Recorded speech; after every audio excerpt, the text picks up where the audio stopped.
Okay, it looks like we've got people joining, but we're going to make a start because we want to get going. But so good afternoon, everyone. Thank you very much for joining us.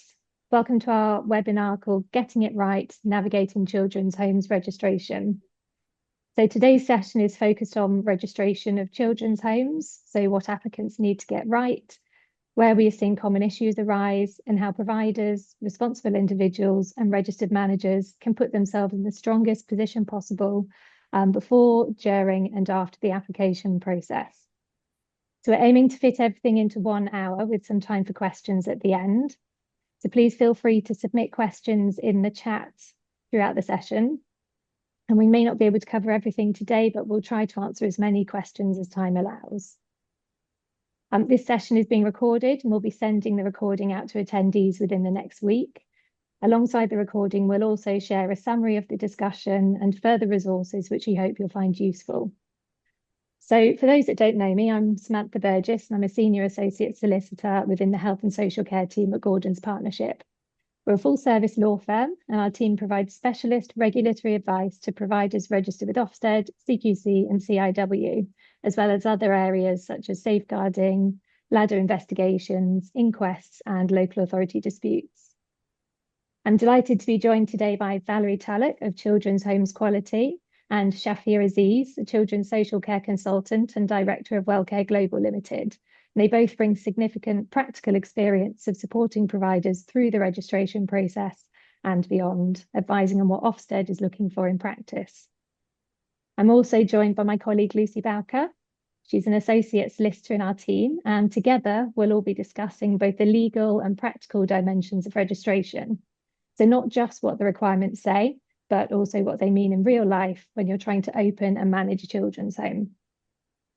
So there's a number of themes that we want to cover today, but we're also conscious of time. So in a moment, we're going to launch a short Zoom poll. So you can vote for the topics you'd most like us to prioritise.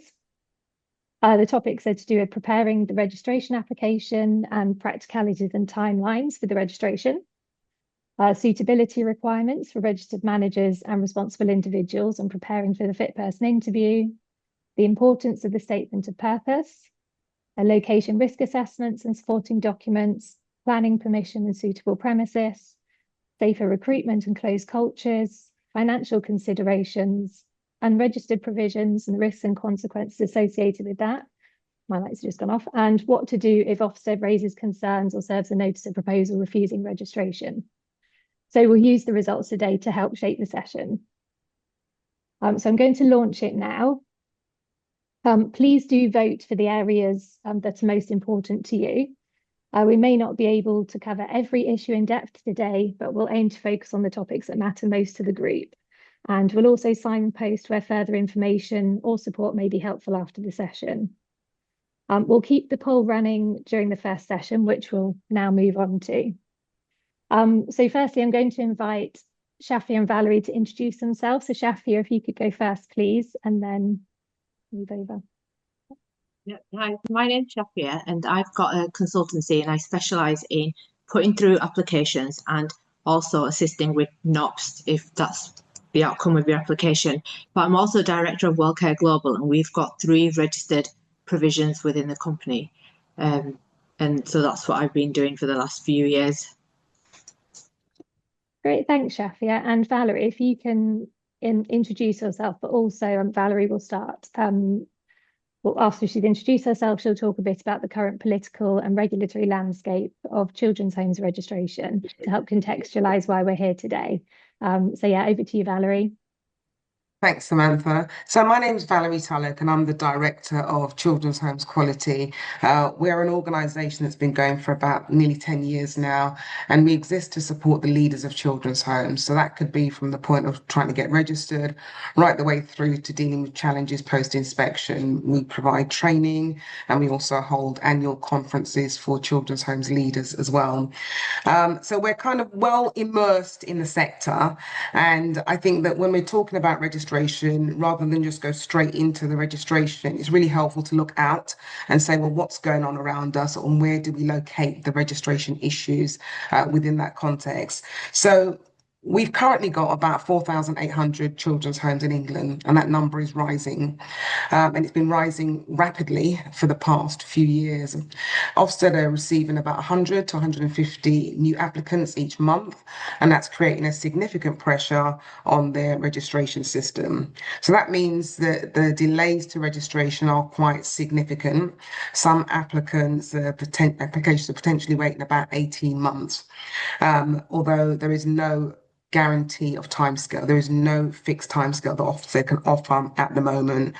They have finite resources and they can't deal with that number of applications in the timely manner one would expect. So what they have done is introduced a priority application process. And they made it clear what they're looking for. And so there is clear information on what meets the criteria for a priority application. However, the message that sits behind that isn't just that, we need more children's homes, even though we know there's a demand in the sector. It isn't just that we need more children's homes. Ofsted report that on average, 70% of children's homes operate at full occupancy. So we've got a lot of children's homes that are not full. And there's a number of reasons for that. And one of those is that there is a real drive that the sector needs homes in the right locations. Some areas already have a high concentration of children's homes, and the local authorities may not support any further applications. And that's certainly the case. Lancashire County Council have issued a very clear message that they will not support the application of any more children's homes in their area. Most local authorities are moving towards a real clear sense that they want children to be placed in homes that are near where they live, where they're currently from. And under the Children Act 1989, they all have a duty in law to provide a sufficient amount of suitable accommodation for children in care. So they do have sufficiency plans and they do have market position statements. So if you're thinking about getting involved in this area, have a look at those, see what it says, see what they're asking for in terms of what they need. From winter 2026, the government's going to be introducing controls over where new residential children's homes can be opened. And they're going to do that by amending secondary legislation to strengthen Ofsted's registration process. And they'll be able to refuse registrations if they don't feel that the application meets the location requirements. What we're all clear about, though, is that we do need children's homes that will cater for the children that have the most complex needs. And they vary, but they will often be children that have multiple significant needs that need to be addressed. And that could be significant mental health needs combined with substance misuse, combined with learning. It could be any number of presenting situations. And certainly there are homes that have children that the level of need is such that they have things like 5 members of staff to 1 child.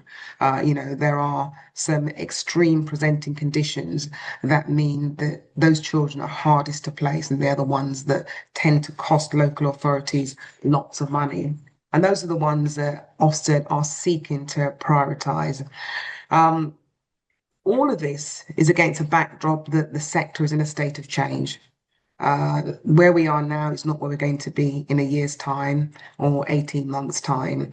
So we had the Children's Wellbeing and Schools Act that was introduced this year, and it provides the basis for the children's social care sector to be significantly reshaped. So you're entering into something that is changing as you go through the process. The context of that really is that the main message is that we want to keep children out of care as much as possible. And if they are in care, we want them to be in foster care. That's the government's direction of travel. So they put 2.4 billion into keeping children in their home, in their families and in their family networks. There's 88 million that's going into creating 10,000 new foster places. And they're providing around 9 million to develop regional care cooperatives whose role is to plan, commission and deliver children's care places, including fostering children's homes and secure homes. And there's a really clear aim that they want to drive down costs, they want to drive down profiteering, and they also want to make sure that we only use children's homes where it's absolutely necessary. So we have to have a range of options. They're not going to hesitate to introduce to cap the profits on providers, and they'll be extending their checks on named directors involved in the company running of children's homes. So it's not just about those people that are responsible in law. It'll also be about those that are in the background, and they will be asking more questions about those. This is meant to improve the quality of children's homes. So if you're not already in the sector, and you may have ideas about what it looks like, we're aiming to be ambitious about what we provide for children. We want children's homes to not be the last resort, but to be a place where children's needs can be met and that the children actually thrive.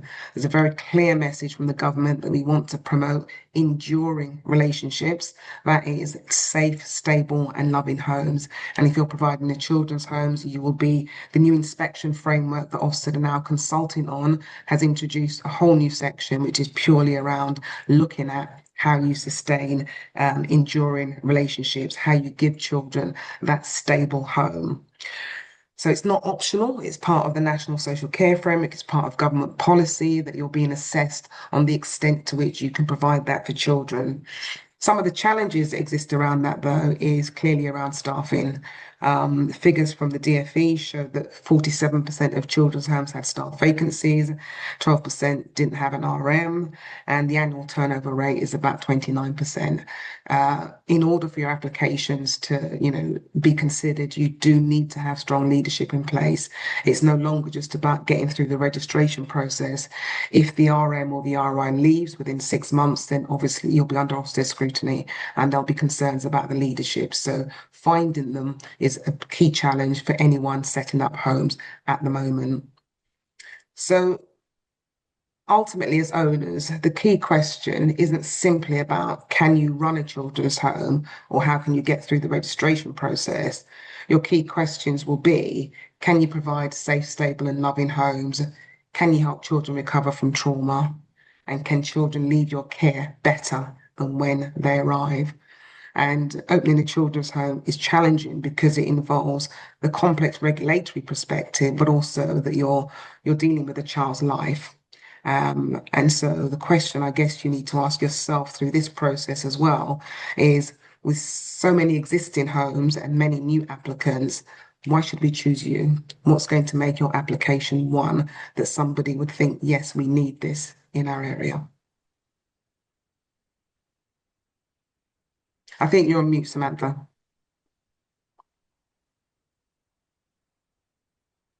Sorry, yes, thank you, Valerie. That's really insightful. Especially, the focus on enduring relationships is really important for people to be considering. And yeah, it's a changing landscape at the moment, and hopefully it's all changing for the best. People need to keep aware of what's happening, to make sure that they keep up to date and are able to demonstrate that they can meet the requirements through their registration application and moving forwards. The poll, I'm going to close the poll now.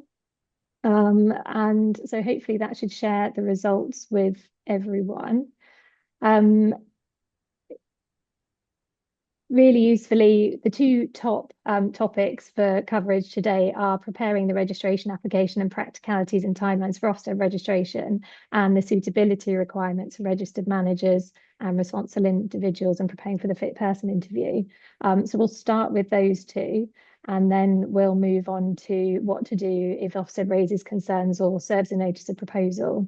And then if we've got time, we'll cover a couple of other areas as well. But those are the top rated ones. I thought we'll focus on those if that's what everyone wants to hear about.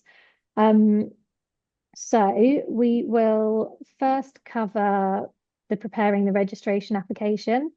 So Shafia, I think we'll move on to you if that's okay. I was going to ask, do you have any tips on how providers should prepare their registration application? Do you have any recommendations on where to start? And I mean, I know Valerie mentioned that Ofsted can take as long as they want on applications, but how long on average are you seeing it to take Ofsted to process applications at the moment? So at the moment, from what I'm seeing, priority applications are still taking around 6 months. And even though that's classed as priority application, it's still a lengthy period of time. And what's happening, what I'm finding with a lot of providers that wanted to come forward, they don't have the funding in place to last that long, because you wait in 6 months and then you might still be waiting another 3 months or another 6 months. It is usually taking, from what I'm seeing, a year to have from submitting your application to be ready to go with accepting your first child. So I think having the funding in place is really important.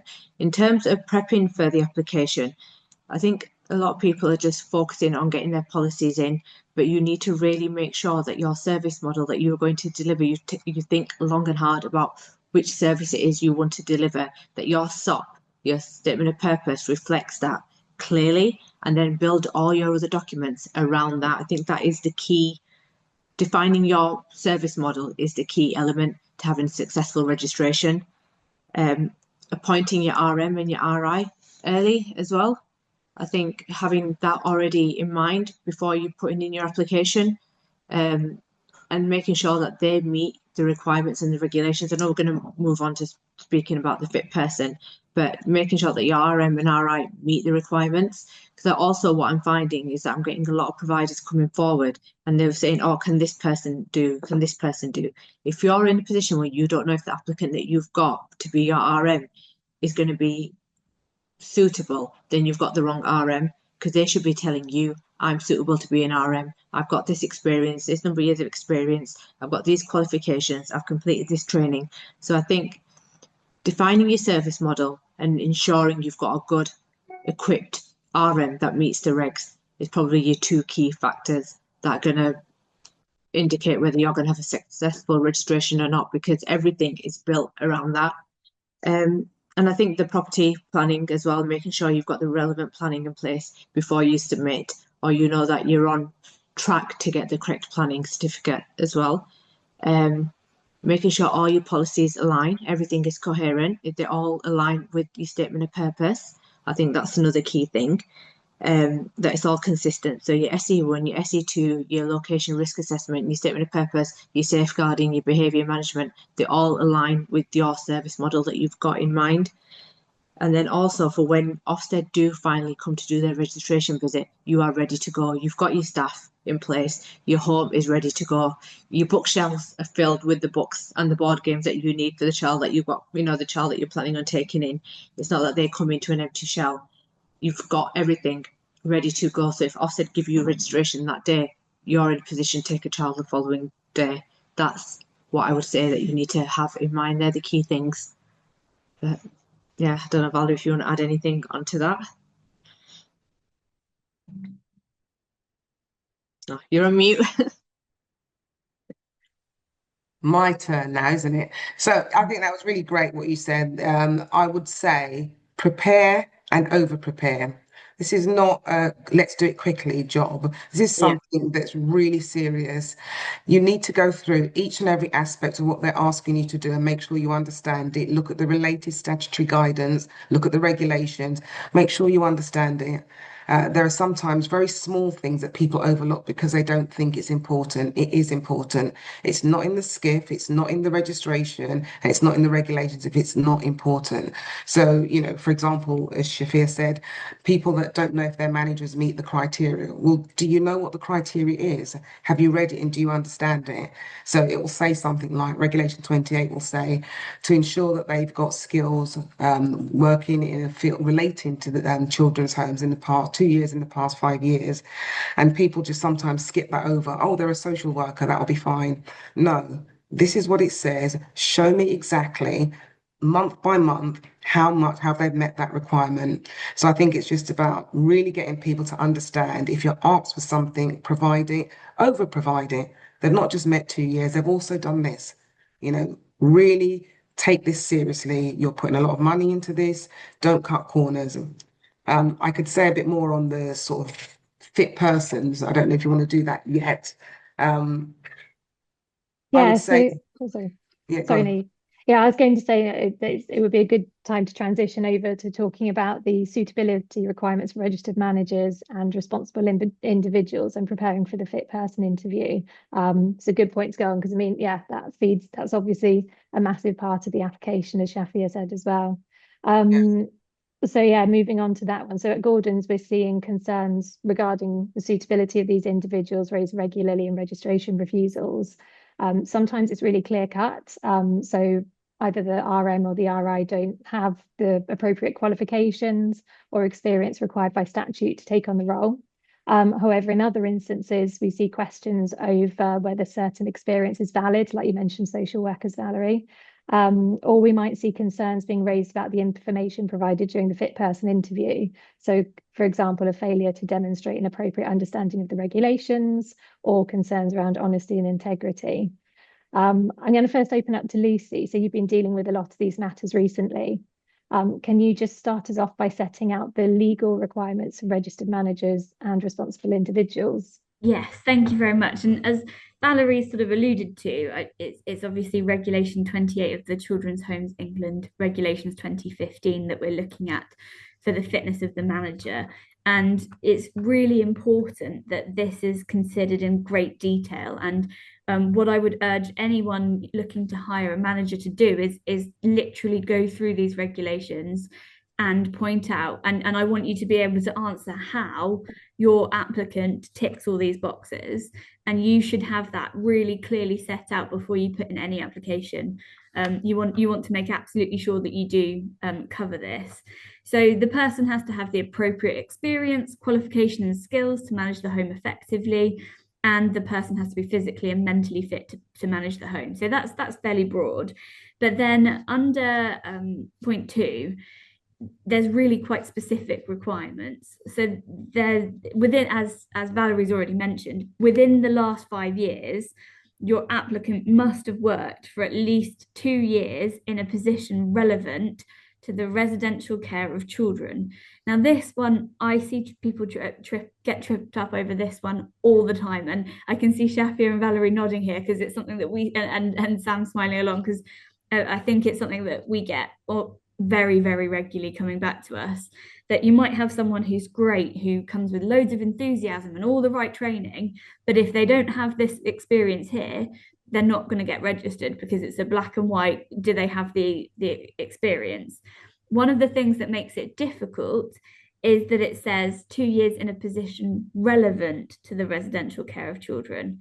So that word relevant is really quite tricky, and you need to be able to show that experience is directly relevant and applicable, and you need to be able to be absolutely certain by the time you're getting into a fit person interview exactly how that experience is sufficiently relevant.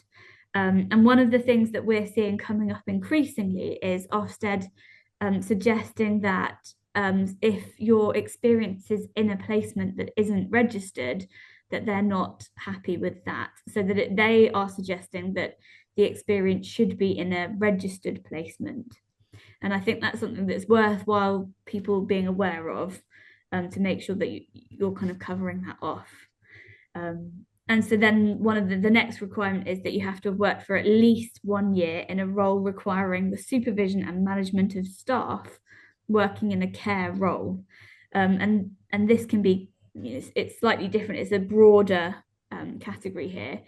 But you absolutely need to make sure that your staff have that. And especially if you're promoting people up, this is one that you need to make sure that they have sufficient experience. And then the third key criteria is that people must have attained their level 5 diploma in leadership and management for residential childcare or an equivalent registration. And you essentially have to do it within 3 years from when the person starts managing the home. So that gives you don't have to have completed it, but when you're at the fit person interview, you would want someone to have at least been enrolled and started on that one.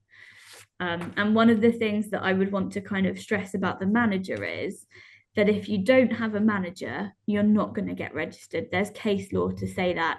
There's tribunal cases that we've seen. If you don't have that manager, you're not going, that there's no way Ofsted can register the setting.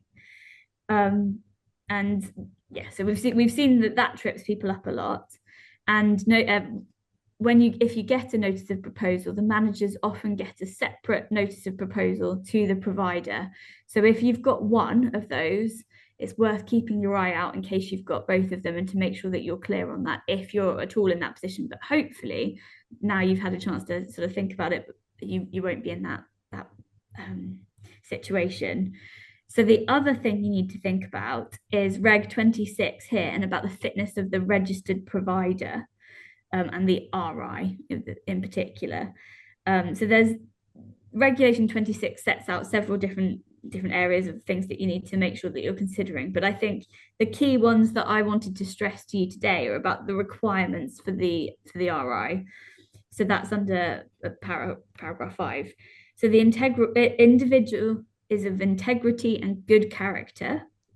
Full and satisfactory information is available in respect of Schedule 2, setting out, how that they've got everything they need for their employment, and you've gone through those safer recruitment measures. The individual's mentally and physically fit to carry on the home, and the individual's financially fit to carry on the home. So those points are, pretty key. I think the integrity and good character one is the one that I see people slip up on most often, and it can be very, very tricky. Often we see that if you're running an unregistered home, that falls under this, so your integrity gets questioned there. And there's also any other kind of historic situations. Ofsted will do their research. So you really want to make sure that you have any answers to any safeguarding issues that might have happened, or that you're absolutely clear on any processes to be able to demonstrate that. And we see that one coming up fairly frequently too. And there's lots of different things to think about, but that's the kind of statutory framework, and that's those two key regulations, 28 and 26, are the ones you need to be absolutely certain on to make sure you're ticking those boxes before you start anything. And my experience is very much on the kind of helping providers when that goes wrong. But I was wondering whether Valerie and Shafia, you might have any practical advice about that. So one thing I've also seen is that you get a lot of applicants for RMRI that think just because they can reel off the regs that they're sufficient, but they need to be able to apply those regs in real life examples. And that is something that the inspector will definitely ask them how they apply that reg, because they won't say, what is this reg, what is this reg? They'll probably give a scenario or a situation of how do you handle this? And you've got to think about which reg it is that would fix that problem, or which regs apply to address that within the home. And that's where I see a lot of applicants get caught out as well, because they'll come for that, they'll say, yeah, I've got the experience and I'm working towards my level 5, and they'll reel off the regs. It's not good enough to just memorize the regs. You need to know how to apply them in everyday real life home situations as well. I think that's where a lot of people get caught out. It's not like sitting your math test at school. You need to be able to apply the regs. Yeah, I would agree with that. I think that I would also extend it out just a little bit to say that, we're focusing on the RI and the RM, but we're moving towards a position where the directors are going to be under scrutiny as well. Yeah. So by the time you get to that registration visit, what Ofsted say now is that they may also interview any directors as we see necessary. So it's about knowing that this extends beyond, and they're forming a picture of the organisation by how you interview and how your director engages with them, etc. as well. I think there's a few practical tips that I would say is that one of those is don't just focus on what's on your CV. You've got to know that Ofsted will be looking into, if you've worked in another home before, they'll have looked at that home's reports, they'll have information that you may not be fully, you haven't provided it on your CV. They will have checked you out fully. So you need to be really honest. And if there's been any reasons why you left an employment, although you've resigned, if you resigned and that home was inadequate, Ofsted will know. And so you need to be prepared to engage in a discussion about those. And you need to show that you've learned, you've reflected, you've considered, you understand. Otherwise, that will be a reason why they will say you're not suitable. You don't escape it by moving somewhere else. They no longer do the fit persons questionnaire, but when we support people, we always say to them, go through the fit persons questionnaire, rate yourself in terms of how confident you are you can answer these questions. I mean, it's a bit of a laborious process when they did it. You could easily have got the answers from ChatGPT, but I think you have to be honest with yourself. You know, if you realize you haven't got the knowledge in that area, get the knowledge, get the support, get the help. The interview is an opportunity to show how you meet the requirements. So you've got to mention, and I heard what Shafia was saying about, you know, don't just reel them off, but you have to mention them, you know, particularly if you come from a supported accommodation background or somewhere else. We've got to know that you understand you're stepping into a children's home space and you've got to show some familiarity with the regulatory language and the skiff and the words that we use to communicate areas of practice. So I think that I see that a lot with social workers and supported accommodation providers, that they haven't worked enough at understanding that this is a different arena, the language is different, and demonstrating that. I think that it would be helpful as a tip for you and the RM, the RI and the RM, to have in their head what the day-to-day management looks like. So for the RM, what does day-to-day management look like? The RI, what does that look like? What we find comes up a lot is issues around RI capacity. You know, we had one that was turned down because they were already running 3 or 4 other businesses, and Ofsted said, well, how can you give the time to this particular home? You know, work it through. Are you there once a week? You know, how will you be in contact on the phone? Talk through it confidently. This is how it's going to work in practice, so that you allay any concerns about your availability. The RM, likewise, show us that you understand what day-to-day management looks like. You also need to acknowledge where you need support. Sometimes you're not going to be all singing or dancing. Acknowledge if you've got a consultant that's working with you. Acknowledge if you're connected to any network groups, that you're continuously professionally developing. That's in the regulations for RIs and RMs, that you're supposed to continuously professionally develop. So show that from the outset, that you're not someone that thinks, I know it all. You're someone that says, I know a lot and I want to know more. So show where you can do that. I'd also say have a child focus.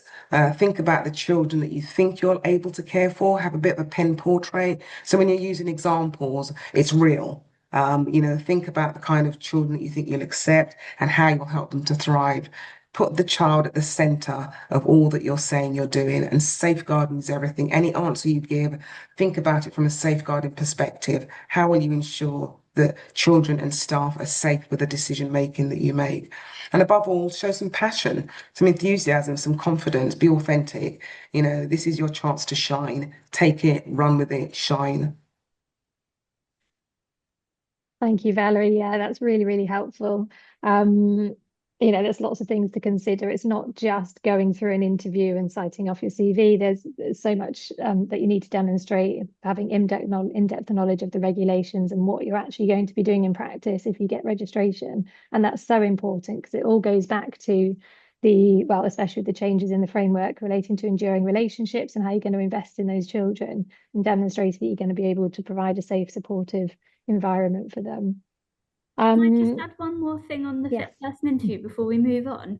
Just Definitely. that in my experience, it's also a really good idea to take a note of it. So you might not be able to do it while you're going, but as soon as you can afterwards, to try to take a detailed note of what questions you were asked and how it went, and kind of reflect on it, so that you can think about it and have that going forwards, depending on what's said. I'm not sure. I've been getting conflicting advice about whether you're allowed somebody in the meeting with you. And I was wondering if Valerie and Shafia, you've got any advice on that you're not. Because I understood that you weren't, but then I've heard that some people have been allowed to. I'm not sure whether they're extenuating circumstances or anything. From my understanding, I've always thought the interview's been done on your own, but what I have heard of in a few occasions, when someone's been given a notice, that they're able to have their legal representative in the meeting with them. I have heard of that happening, but I think in the initial 60, 90-minute interview that you do with the inspector, that it is solely just supposed to be yourself. Yeah. But Yeah. I'm not sure, there might be, you know, some cases that differ to that, but I think the general rule is that you're on your own. Yeah, that's what I understand as well. And the only other thing I'd add as well is that I think, you know, as I said earlier, prepare and over prepare, have practice runs, have mock interviews, you know, do things that will enable you. Sometimes people don't succeed, not because they don't have the skills and knowledge, but the situation is so highly pressurized because a lot rides on you being successful. So have some practice runs, get familiar with it. Ask people to ask you really tough questions and see how you handle it. And the other thing is, if you don't know the answer, don't lie. So actually, I don't know. That's a good point you made. I'll go away and have a think about that. Yeah, I'll make a note of that and explore that. Be honest. Yeah, I think trying to bluff an answer is not going to work well because it shows that you're not willing to take any accountability, and it goes to honesty and integrity. Yeah. Hold your hands up and say, okay, I think I know what you mean. Let me look into that further and I can have an answer for you, or give me a few moments to think about it. There's nothing wrong with saying that. But I also think before you have your interviews as well, what I've also noticed, you've got your directors that are involved, and you've got your RIs and you've got your RM, but they're not speaking to each other. Triangulate your service, speak to each other before you go into that interview, before you go for your registration, so you're all on the same page about the service you're offering, your individual role as part of that service as well. Because what I've seen happen sometimes is the RM has got one idea of the business, the RI has got another idea, and the director has got their own vision, and they've not shared this information with each other. You're all getting interviewed. I mean, the directors, if they're involved in the day-to-day running, they're going to get interviewed as well. You all need to be on the same page. If you're delivering consistent care, you need to be on the same page. Yeah, thanks very much for that, Shafia. That's a really interesting point. And yeah, I mean, what you say about taking a pause to answer a question, we've seen a lot of refusal proposals that and when we've spoken to the either RI or RM afterwards, they've said, I just panicked and I didn't interview well. But actually, yeah, you have to practice, you have to make sure that you can give those answers in the moment. And yeah, you can pause and think before you answer a question rather than jumping in. And they'll be taking your responses to questions during interview as an indication of how you'll perform when you're managing a service, and how you'll be able to think on the ground in that sense as well. So it does sort of all link up. But yeah, thanks. I think that's some really good food for thought for everyone in terms of the application, suitability requirements, and the fit person interviews. I'm going to move us on now because I'm conscious of time. The next popular result on the poll was notices of proposal. So I think we'll move on to that. So Ofsted can raise queries during the registration process to help them determine whether an applicant should be registered. So one of the things we see is that applicants will just respond quite quickly to emails, but they need to take requests for further information really seriously and consider what Ofsted is asking for to help get the application approved. So yeah, as I say, we've seen lots of rash responses which have been relied on by Ofsted to refuse the application later on. If they want to refuse an application, they have to serve a notice of proposal, and you have 28 days to respond to that. If you don't make representations or Ofsted don't agree, they can issue a notice of decision, and then you'd have 28 days to appeal that through a independent body called the First Tier Tribunal. If Ofsted accepts your appeal or your representations to the proposal, then your application will be referred back to the registration team for reconsideration. So you won't just get automatically registered. That's another thing that we notice some people not understanding in the first instance. Lucy, I know you've advised many providers who've been in this position. Have you got some key points of what should they consider if they receive a notice of proposal, so either a provider or a manager? Yeah, so thanks, Sam. So there's quite a few things to consider, and it depends very much on the facts and the circumstances and what your notices say. So the first thing I'd say is take the time to read it carefully and see what Ofsted's concerns are, what they're really worried about, and what you can do about that. The first thing I would always check, I think I sort of have already mentioned this, but is whether that you've got a notice of proposal to refuse the manager and the provider registration. They very, very often come hand in hand, but sometimes it could just be the provider registration or the manager. So you really need to make sure you know what's going on. They look very, very similar, these notices. So we've had it in the past where people have just ignored the fact that there's two. They think they're just duplicates and not quite understood that they're two separate things. So it's very important that you address both of those and you respond to both of them. They'll often be very, very similar in the content, but it's really important that you know what you've got and what you're working with here. The next thing that I always make sure I'm working out is when the deadline for putting in those representations is. It's not as straightforward as it sounds. It's about when it was served on you, so when you received it, really. And the 28 days runs from when it was served on you, and those rules are quite complicated. So we like to make sure that's the very first thing that I like to make sure I have is usually Ofsted serve it in the post, so how it was received, and it's usually signed for in some capacity. And to know exactly how and when you received that is very important to calculate your deadlines. The next thing that I would ask providers to look at is to go through in detail each of the points raised by Ofsted. And you want to ask yourself, is there anything in here that's factually wrong? Has Ofsted got the wrong end of the stick on any of this? Is there anything in here that you can prove is just black and white wrong, or that they've misunderstood? And the other thing that I would be asking right away is, are any of these issues that you could easily resolve? Because some of them might be. They might be saying something about the environment that you could fix quite quickly. We see a real range of issues. It all depends on what the concerns are, but some of them can be ticked off if they're quite straightforward. And you often see things like the policies or the location risk assessment. I see that one coming up an awful lot. But lots of those things, you need to think about whether you can fix it in that 28-day period.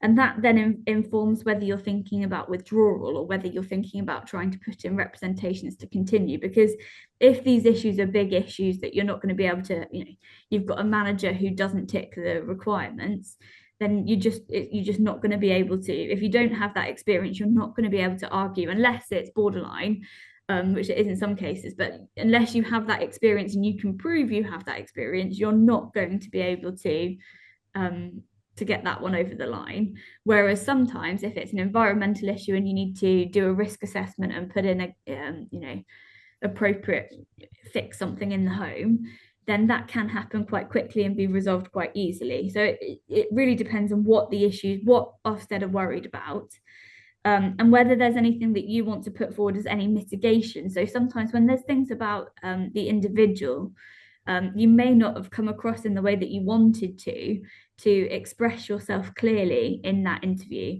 And sometimes I think there is mitigation on what's happened. So for example, I've had clients who have had, when they've had their interviews, it's been a really bad time for them.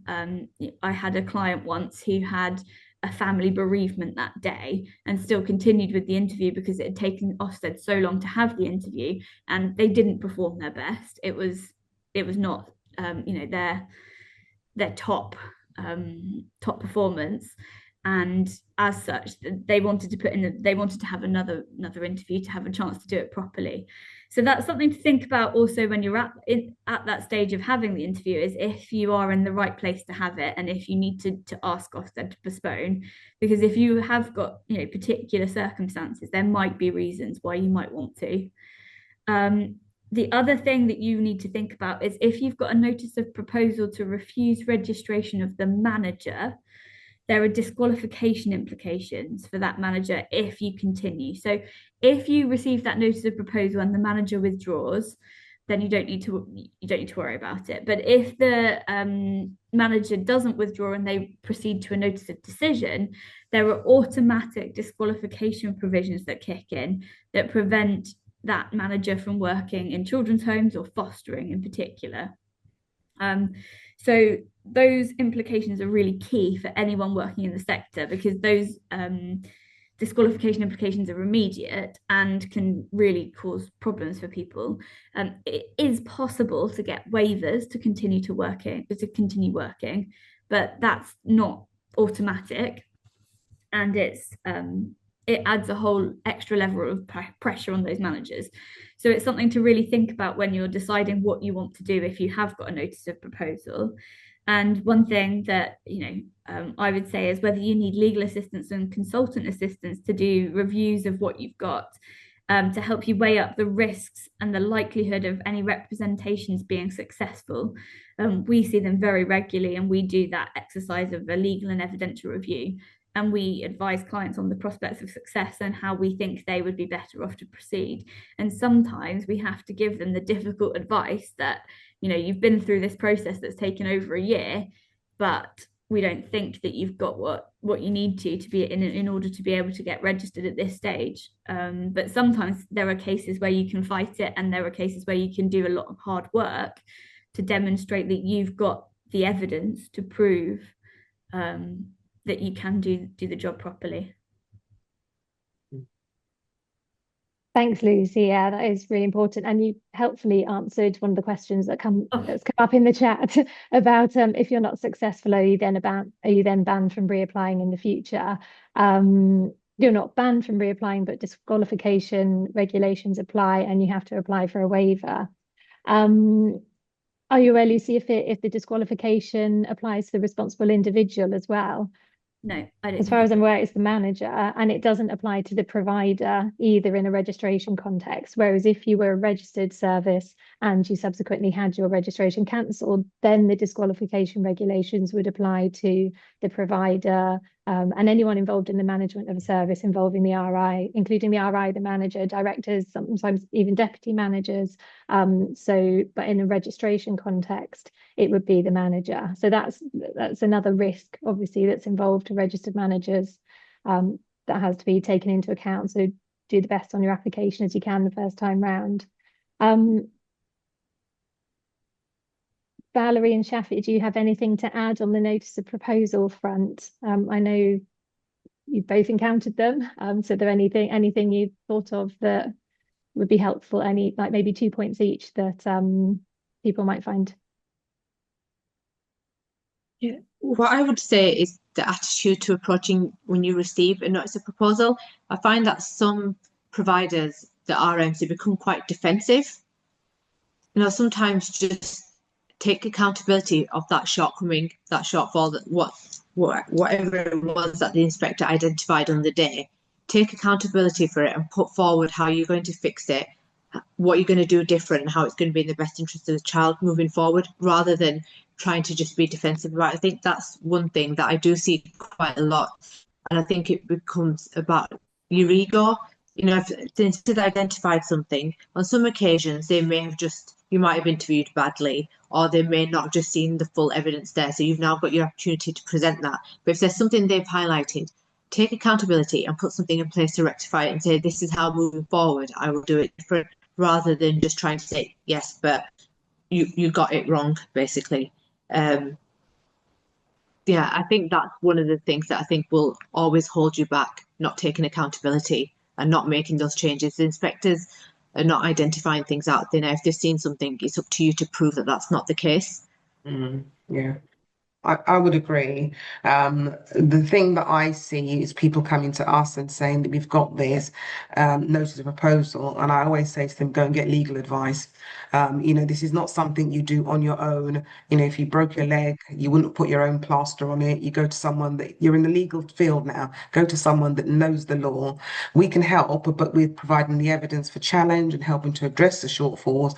But in terms of tactically knowing what's best to do, how to do it and when, you do need legal advice. And some people just think they don't want to pay the money. They just, we can fight this. You've come this far, I think that you do need to make that investment in getting your service up and running if you believe that you can turn it around.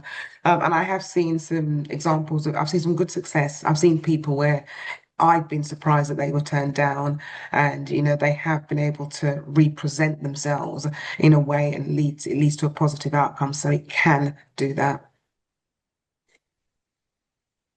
Thank you, Valerie. Yeah, it's good to remember that the notice proposal isn't the end of the line. You can get past that and you can get registration even if you've received them, as long as you say, you take it seriously and you look at what the concerns are and are open and honest with yourself and with Ofsted.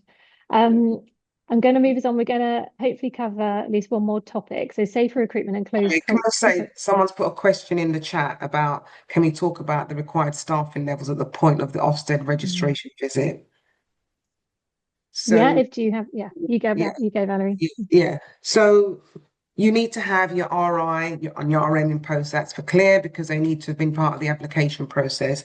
What you do need to have is, although you wouldn't necessarily have staff appointed, you'd have staff appointed with letters of contracts and offers and they're accepted. We wouldn't expect people to give up their job and be ready to start the very next day, but you'd need to demonstrate that you've safely recruited in accordance with Schedule 2, etc., enough staff to care for one child that's coming in, and then you can grow your staff team after that. So you wouldn't necessarily need to have them all sitting down there, unpaid, waiting to get going, but you need to be able to evidence these are the people, once we get our registration, these are the people that we've got, and to show that they've all been suitably recruited and vetted. And your Thanks. rota, the other thing I'd say is always have a rota at your registration visit. Always be able to show how you intend to staff your home and that you're fully aware of how that's going to work.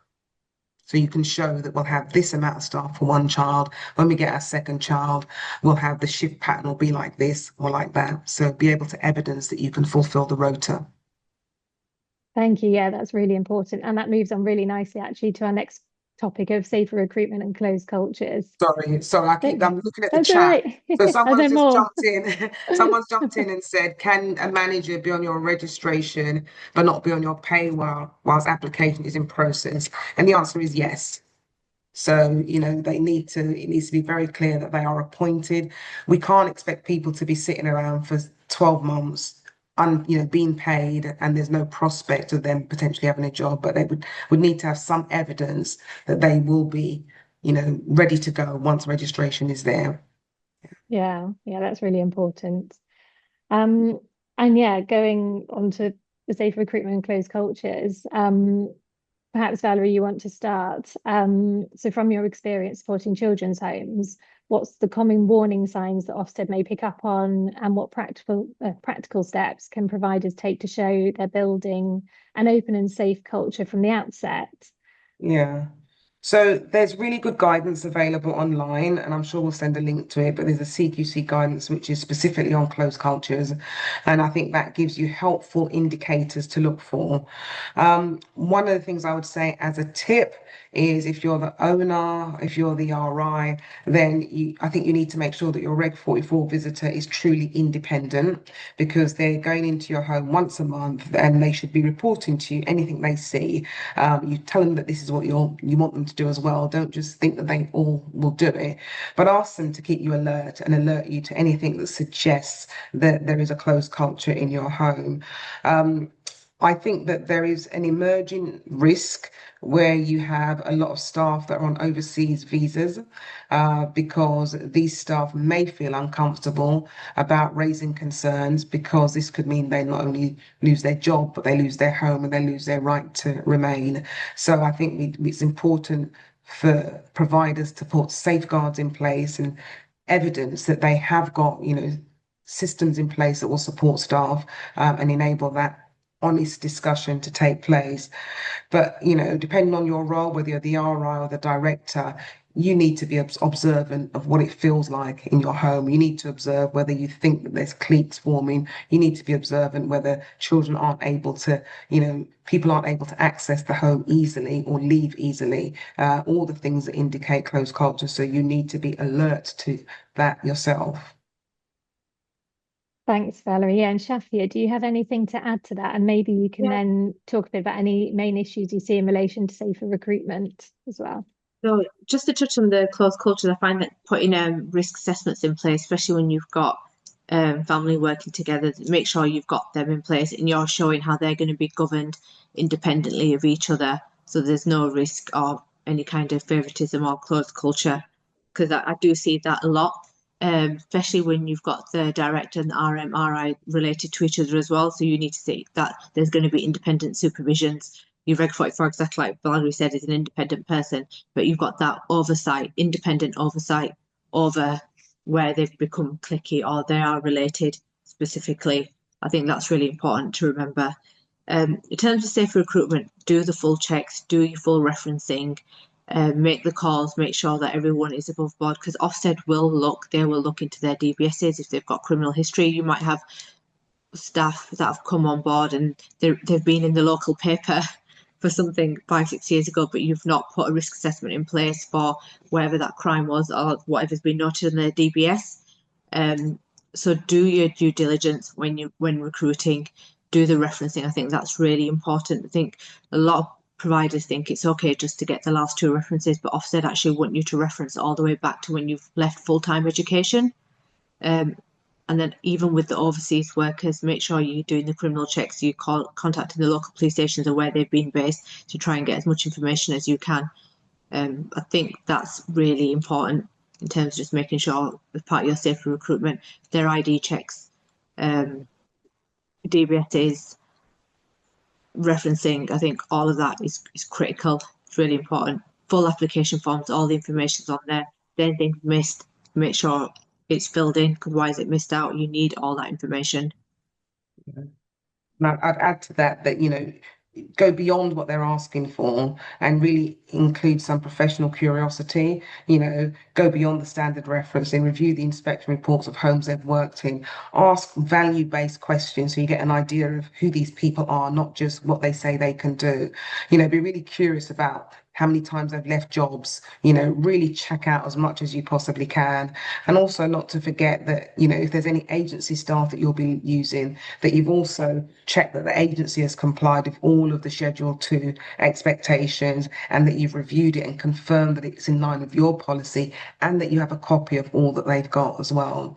So be as thorough as you possibly can. Yeah. And I just to add to that, one of the things that I see coming up a lot is about gaps in employment.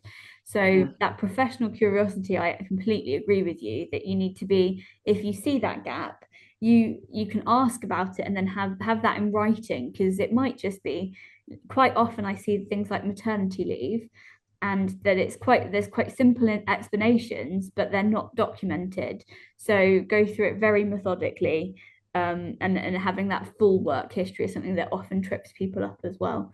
You know, I see people doing it for the last 5 years, not going back far enough. That comes up very regularly.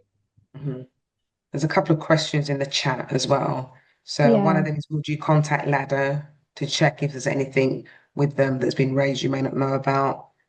I would personally say no. I think data protection, I think you go through the formal channels of the DBS and, you know, the enhanced checks. That should give you all that you need to know. And then it's got, does the RI need to be employed by the company, or is a contract of employment sufficient, or if there's expectations around that?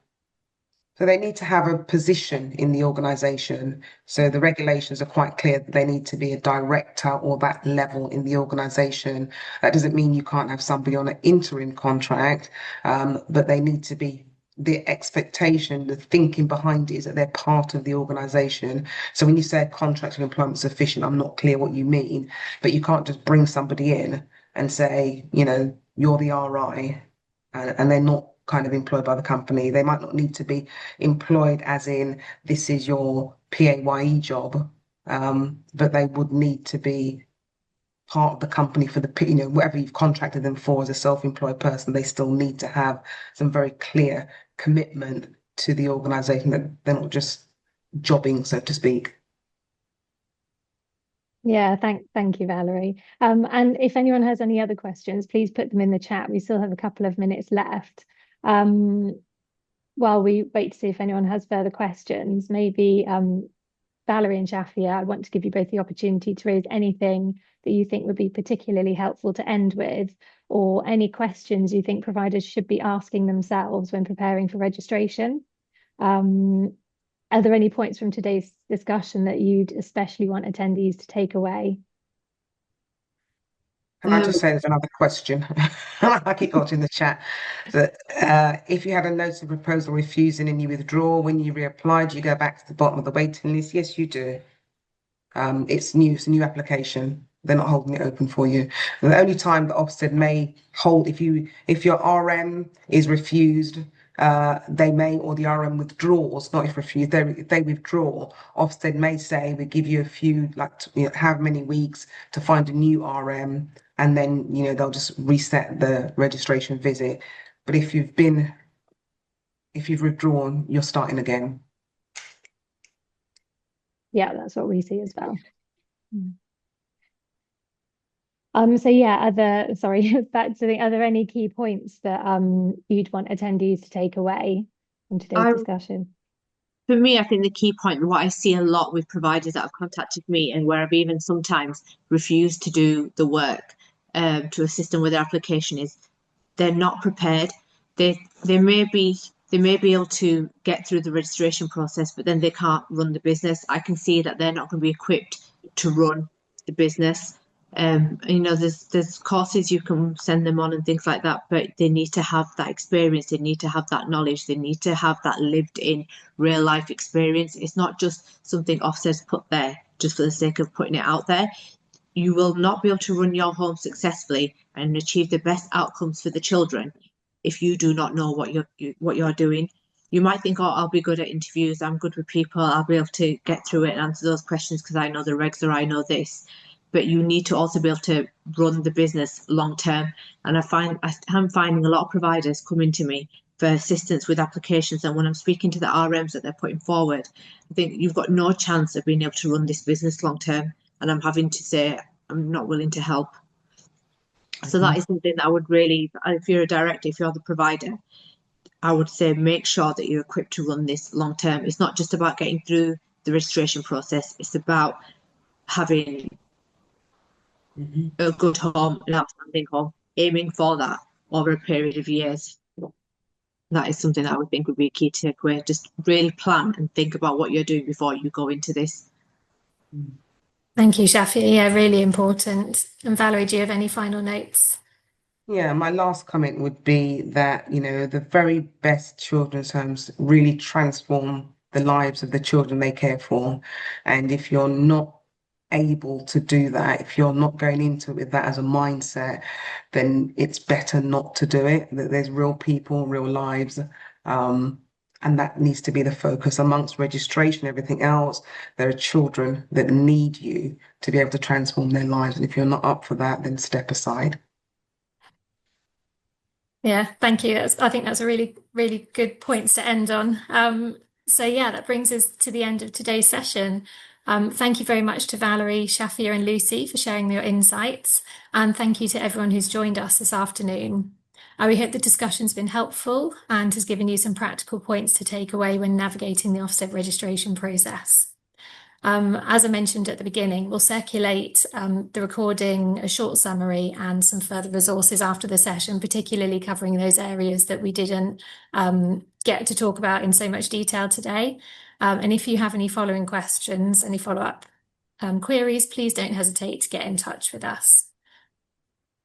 But thank you very much, everyone. It's been really great. Thank you. Thank you. Thank you all for attending. Thank you guys for hosting. Thank you. Lots of thanks.